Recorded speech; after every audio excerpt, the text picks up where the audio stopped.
Assalamualaikum warahmatullahi wabarakatuh. Di kesempatan kali ini saya Elsa Kristia Yevrianto dengan NIM 21051204009 dari kelas TIA angkatan 2021 akan mempresentasikan tentang model infrastruktur jaringan. Untuk pengertiannya sendiri, pengertian jaringan komputer adalah sebuah kumpulan komputer dan peralatan lain yang terhubung dalam satu kesatuan. Sedangkan sistem terdistribusi yaitu suatu sistem perangkat lunak yang dibuat di atas sebuah jaringan. Perangkat lunaklah yang menentukan tingkat keterpaduan dan transparansi suatu sistem jaringan. Perbedaan keduanya terletak pada perangkat lunaknya khususnya sistem operasi, bukan pada perangkat kerasnya. Ini adalah gambar perbedaan jaringan komputer dan terdistribusi. Untuk contoh penerapannya, itu ada jaringan terpusat, yaitu di mana tersimpan di satu tempat yang terpusat dan pengguna dari berbagai tempat dapat menggunakannya. Namun, jika server pusat mengalami kerusakan, maka semua layanan tidak akan berfungsi. Sedangkan jaringan terdistribusi itu adalah data tidak tersimpan di satu tempat yang terpusat, melainkan di beberapa tempat yang saling terhubung. Jika salah satu server mati, maka akan dialihkan ke server lain supaya layanan tetap dapat digunakan. Untuk pembagian jaringan berdasarkan cakupan geografis, ada 4. Yang pertama ada PAN, Personal Area Network, di mana jaringan ini adalah jaringan yang hanya dapat digunakan dalam jarak dekat, mulai dari jarak sentimeter hingga beberapa meter. Salah satu contohnya ada Bluetooth. Yang kedua ada LAN, Local Area Network, jaringan komputer yang hanya mencakup area atau wilayah yang kecil saja. Biasanya digunakan pada jaringan warnet, kantor, atau sekolah. Salah satu contohnya ada lab komputer. Yang ketiga ada MAN, Metropolitan Area Network, yaitu jaringan komputer dalam satu kota atau antar kota tertentu dengan kecepatan transfer data yang tinggi. Jaringan komputer ini menghubungkan berbagai lokasi seperti perkantoran, kampus, pemerintahan, dan lain sebagainya. Salah satu contohnya ada jaringan internet antar kampus. Yang keempat ada WAN, Wide Area Network, yaitu jaringan yang sangat luas mencakup negara dan benua. Media transmisi yang biasa digunakan dalam jaringan WAN sendiri adalah kabel bawah laut dan juga satelit. Salah satu contohnya ada internet. Ini adalah gambar simpelnya perbedaan antara jaringan PAN, LAN, MAN, dan juga jaringan WAN. Pembagian jaringan berdasarkan aksesnya ada dua, yaitu internet dan intranet. Untuk internet sendiri dapat diakses di seluruh dunia, sedangkan intranet hanya dapat diakses untuk kalangan internal seperti perusahaan atau organisasi. Untuk pembagian jaringan berdasarkan cara membangunnya ada dua, ad hoc dan infrastruktur. Untuk ad hoc sendiri itu mengimplementasikan jaringan wireless terjadi secara langsung antara end user ke end user lainnya, tanpa perangkat penghubung lainnya. Sedangkan infrastruktur memerlukan perangkat jaringan tambahan sebagai penghubung antara satu end user ke end user lainnya. Perangkat yang menjadi penghubung adalah access point, dan topologi infrastruktur dapat disetting sedemikian rupa dengan berbagai mode wireless dan berbagai jangkauan area tergantung dari kondisi yang diharapkan. Berikut adalah gambar perbedaan antara ad hoc dan infrastruktur. Untuk topologi jaringannya sendiri, di sini saya menyebutkan ada 4, yaitu ada topologi bus, topologi star, topologi ring, dan juga topologi mesh. Untuk topologi bus sendiri adalah metode untuk menghubungkan antar komputer menggunakan satu kabel jaringan.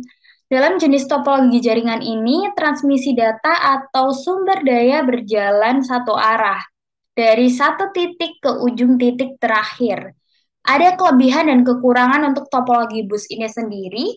Ya, kelebihannya salah satunya adalah biaya instalasi yang bisa dibilang sangat murah karena hanya menggunakan sedikit kabel dan termasuk topologi yang sangat sederhana dan mudah diaplikasikan. Untuk kekurangannya sendiri, jika salah satu kabel pada topologi jaringan bus putus atau bermasalah, maka hal tersebut dapat mengganggu komputer workstation dan klien yang lain. Lalu proses sending dan receiving data kurang efisien. Biasanya sering terjadi tabrakan data pada topologi ini dan juga topologi yang sangat jadul dan sulit dikembangkan. Untuk selanjutnya ada topologi star. Metode untuk menghubungkan beberapa node menggunakan satu perangkat keras dalam sebuah jaringan. Perlu diketahui, hub adalah perangkat keras yang berfungsi untuk menghubungkan antar komputer. Dan ada kelebihan dan kekurangannya kelebihannya sendiri. Apabila salah satu komputer mengalami masalah jaringan pada topologi ini tetap berjalan pengaruhi komputer yang lain. Dan juga bersifat fleksibel dan tingkat keamanan bisa dibilang cukup baik daripada topologi bus. Kemudian deteksi masalah cukup mudah jika terjadi kerusakan pada jaringan. Untuk kekurangannya sendiri, jika switch hubungan yang notabene sebagai titik pusat mengalami masalah, maka seluruh komputer yang terhubung pada topologi ini juga mengalami masalah. Cukup membutuhkan banyak kabel, jadi biaya yang dikeluarkan bisa dibilang cukup mahal. Dan jaringan ini sangat tergantung pada terminal pusat. Selanjutnya ada topologi ring, yaitu metode untuk menghubungkan antar komputer menggunakan rute yang berbentuk melingkar seperti cincin. Tiap node dalam rute tersebut biasanya memiliki repeater untuk meneruskan data. Untuk kelebihannya sendiri, memiliki performa yang lebih baik daripada topologi bus, mudah diimplementasikan, konfigurasi ulang, dan instalasi perangkat baru bisa dibilang cukup mudah. Biaya instalasinya juga cukup murah. Untuk kekurangannya sendiri, kinerja komunikasi dalam topologi ini dinilai dari jumlah atau banyaknya titik atau node. Troubleshooting bisa dibilang cukup rumit. Jika salah satu koneksi putus, maka koneksi yang lain juga ikut putus. Pada topologi ini biasanya terjadi collision atau tabrakan data.